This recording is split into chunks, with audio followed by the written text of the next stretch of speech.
just a completely different league. Notorious, melodramatic, historically false, and even vilely written. The story of young Soviet art and culture is a bloody story for sure.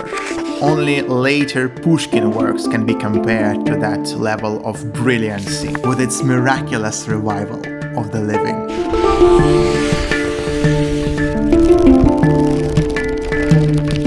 Hello everyone, it's a free translator, a poetry podcast.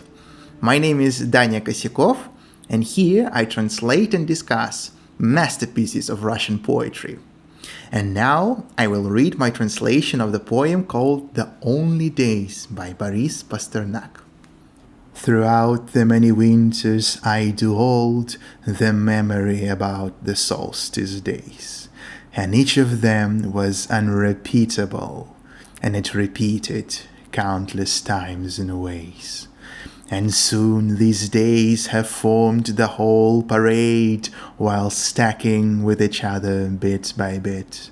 The only days when seems like in a way, to us the time itself has just stood still. I do remember all of them by heart. The winter is approaching to its midst. The roads get wet. The roofs are dripping hard, and sun is basking on the ice floor tip. And loving ones, like in a waking dream, stretch to each other faster than before. And nesting boxes up there in the trees are sweating from the overwhelming warmth. And sleepy clocks are lazy once again to somehow toss and turn along its face, and longer than a century lasts the day, and there is no end for the embrace. So let's start with a few words about the author of that fine poetry. Boris Pasternak was one of the greatest Russian poets of all time. He had a long poetical life. He was born in 1890 and died in 1960. So he lived a 70 years long life and almost half a century life of a poet. So his first poems were published in his early 20s, in the beginning of the 20th century, and they were all like modernistic and even futuristic, in expressive style of other Russian notable poet Vladimir Mayakovsky. So young Pasternak was brave and inventive with the form, creating new words, combining different meanings, complex syntaxes, and exploring new poetical territory even. His early works can be compared to some Picasso's paintings, observing from different unexpected points of view on the subject. Later on, Pasternak stayed in the USSR. The history of Russian poetry goes along with the history of Russian culture, which had a dramatic point of breakdown in 1970 when the revolution happened. So Pasternak stayed in USSR, and his style adapted to a new political regime. He had a long, complicated relationship with the Soviet government. He tried to adapt, he tried to keep his individual form and individual manner. He was pressed ideologically, but luckily for him, he wasn't pressed physically, because a lot of notable Russian poets of that time were sent to prison or even shot to death by the government. So the story of young Soviet art and culture is a bloody story for sure. Countless amount of the most talented people, poets, writers, actors, directors, and many, many more were brought to death. And this is an unrepairable damage to our culture. So Pasternak was the lucky one. He escaped the physical press, but he saw his friends killed, his colleagues imprisoned, and these circumstances for sure reflects in his personality and his creations. Later works of Pasternak, on the contrary, is an example of a divine clarity in Russian poetry. Probably only later Pushkin works can be compared to that level of brilliancy. His later nature observations in poetry are stunning due to their formal excellency and fulfilled with a barely reachable amount of psychological and philosophical depth. His latest poetry seems to be almost transparent, with a very few words and crystal clear images. But each of those words seems to be placed with a godlike accuracy, and the whole picture remains endlessly deep. In last years of his life, Pasternak also worked on his famous novel Dr. Zhivago. This novel claimed him a Nobel Literature Prize. For now, he remains one of the 5 Russian authors who has won the prize, and one of the 2 Russian poets who did so. Pasternak tried to publish this novel in USSR several times, but got declined all the time. Then he decided to publish it outside of the country, which was a forbidden thing to do. He was heavily criticized, he was claimed as a spy and so on, but his novel got super famous outside. Then the Soviet machine goes bad. Pasternak was literally cancelled. He was excluded from the Writers' Union. He was forced to be in disgrace till the end of his life, and he was heavily criticized in Soviet press, and he withstand this insurmountable amount of pressure. The cruelest part of a Soviet history was already gone. Stalin was dead, so Pasternak wasn't sent to prison or murdered or something. But after several constant years of bullying and stress, Pasternak got his heart attack, resulting to his death. So I believe these bastards found another way to put him into grave.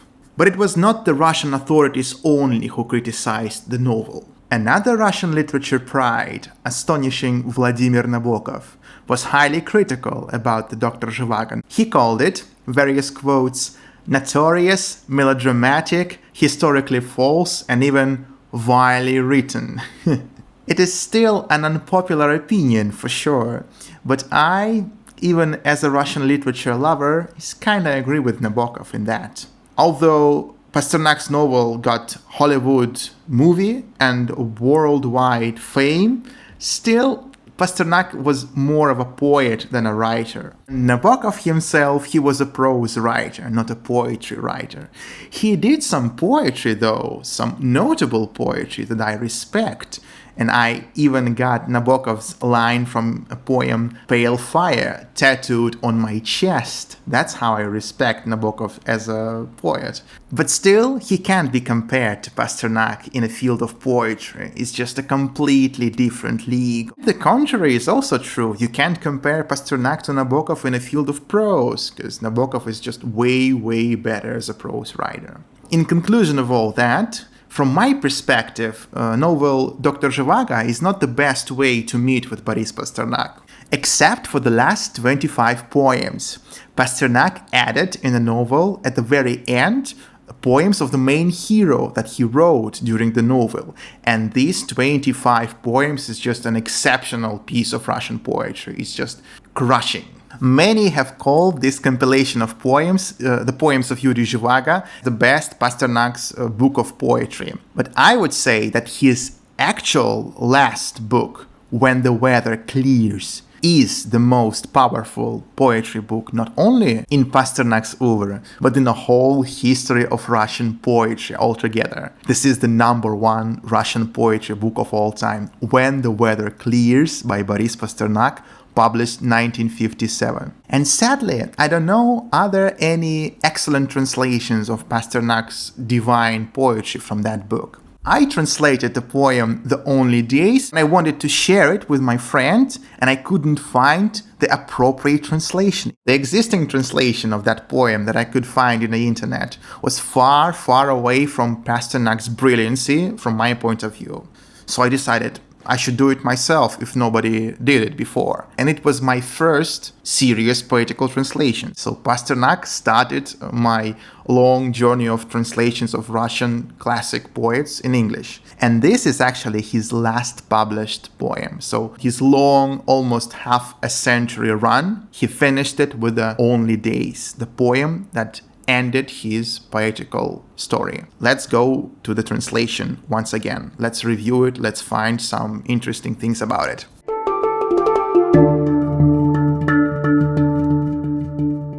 As I said, this was my first translation of a serious probe. I've done something similar before. I wrote some songs in English, so I had some experience with the language. But still, it took me quite a while to figure things out. How should I translate a real poetical masterpiece? And back then, I decided to shift the rhythm a bit. In the original Russian text, Pasternak uses iambic tetrameter with 4 pairs of syllables. Da-da, da-da, da-da, da-da. And he uses masculine and feminine endings, also in pairs. So the next line goes da-da-da-da, da-da-da-da-da. 1 extra syllable added. But for my translation, I used iambic pentameter with 5 pairs of syllables. Da-da-da-da, da-da-da-da-da-da. And I used only masculine endings. So there are some shifts in the rhythmical flow of a poem. They're not fatal, but still, the translation can't be called perfect. Later on, I started to mimic the rhythmical flow, the rhymical flow, and the structure of a poem completely. So my later translations can be called perfect. This is my poetical credo, so to say. When you're translating something, try to mimic the form. There are also some shifts between the meaning of the original and the meaning of the translation, and you can't avoid all of that. But you can avoid formal shifts. And here there are some shifts. Later on, I try to make as less as possible. But back to this text. One of the main reasons why I decided to make the shifts is the penultimate line, and longer than a century lasts the day. I was thinking quite a while, how should I translate it with a comparable strength to the original, and this is the result I got, and longer than a century lasts the day. And I actually built the whole translation atop of that single line structure. And I think that's a worthy thing to do. From my perspective, Pasternak is also leading the reader to that last 2 lines. They are crucial to the whole structure of the poetry book. The line, "The longer than a century lasts the day," is also a title of a great novel of a Soviet writer, Chingiz Aytmatov. And he meant to name his novel in honor of Pasternak's line from that poem.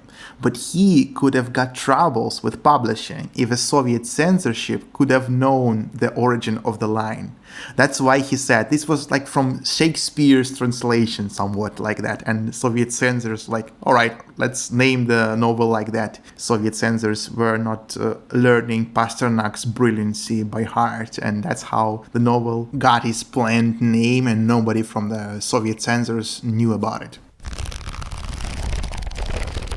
Another interesting thing to discuss is the sun solstice mentioned in the poem. In original, Pasternak uses the word for solstice with a strong pagan connection.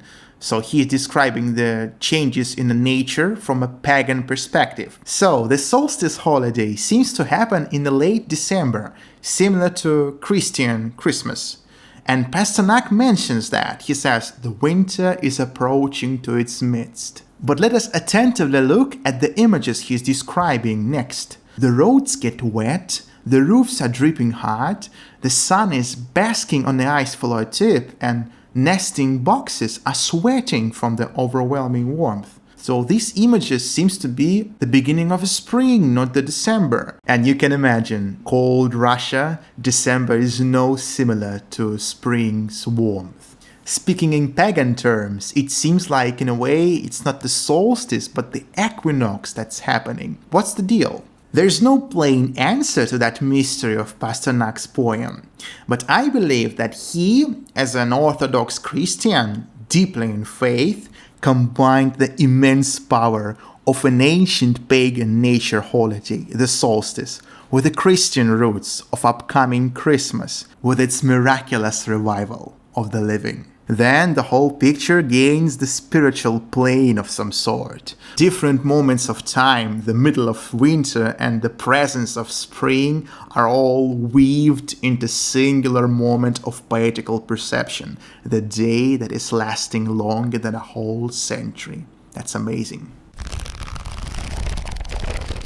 The last miniature to discuss here is the line where the sun is basking on the ice floor tip.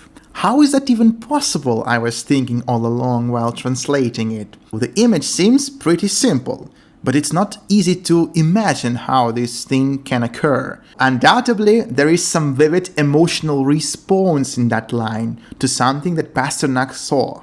But there is definitely a thought that constructed this image. Later, Pasternak seems to be a crystal clear poet, but he can still surprise us with his swirled imagery. The Russian word that he uses for the verb contains the reverse affix, like basking self on an ice floe tip. These types of verbs with the reverse affixes in Russian is widely used to describe personal perceptions. For instance, if the sweater is prickly and it prickles you, you may say in Russian, "Oh, the sweater is prickle self," meaning the sweater prickles me. And I thought Pasternak means the same, like the sun is basking me while I'm standing or laying on that ice floor. Well, this is a weird image, that's true, but it is possible, and I was thinking to translate it like that. But later on, I was talking with my mom about that, and she said, despite of all your interesting investigations, I still think Pasternak means something more plain here. She suggested that when the ice floor melts, there could be some puddles on the surface of it, and in that puddle the sun may be reflected, and when the rays of the sun is connected with its own reflection of the puddle on the ice floor, that's the reason why he uses the reverse affix in the verb, to show how the sun is like basking in its own rays. And I was like, yeah, that's a good explanation. It's more vital than my own. I would left it like that in a translation. Probably the last line is what we're left with. It is the last Pasternak's published line, and can you imagine how cool is that to make your final bow with the line, "And there is no end for the embrace," and the curtains. I mean, this is something that makes you resonate even to the power of that line. Let's read the whole thing once again after we knew so much about it. Throughout the many winters I do hold the memory about the solstice days, and each of them was unrepeatable, and it repeated countless times in ways. And soon these days have formed the whole parade, while stacking with each other bit by bit, the only days when seems like in a way to us the time itself has just stood still.